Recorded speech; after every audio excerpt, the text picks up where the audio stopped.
Ito pala talaga ang dahilan kung bakit hindi pinapasok ang ina ni Zainab Hareke sa mismong kasal nito.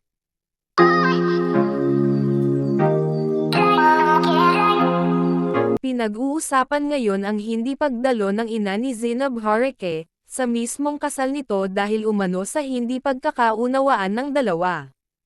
Naglalabasan ngayon sa social media ang pahayag ng isang netizen na nakita niya ang ina ng social media personality sa isang convenience store sa Cavite. Sabi pa sa isang netizens na nakakita sa mismong ina ni Zainab public as is, nakita ko ang nanay ni Zainab noong June 1 around 6 p.m. hanggang 7:30 p.m. sa Alphamart dito sa Silang, Cavite.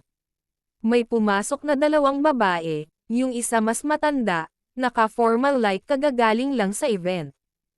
Habang pumapasok siya sa pinto nagsasalita like, "Ako na sariling nanay, hindi pinapasok ni Zainab sa kasal, gusto nila sumikat. Lalo silang sisikat sa ginagawa nila, ipopost ko sila sa Facebook ko, silang dalawa ni Zainab at Ray Parks," saad sa naturang comment ng netizen. Base rin sa inilabas na vlog ng content creator ng kanyang kasal ay makikitang wala ang kanyang ina at tanging ama niya lang ang naghatid sa kanya sa altar. Nang bisitahin namin ang Facebook account ng ina ni Zainab ay may mga cryptic stories ito.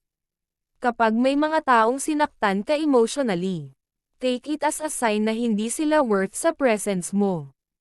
Distance yourself at wag mong hayaan sirain nila ang mental health mo. Mas importante ang inner peace mo, mababasa sa unang story nito. Sa ikalawang story naman ng ina ni Zainab ay pumapatungkol sa toxic people. Toxic people will do you dirty, then try to convince people that you're the problem.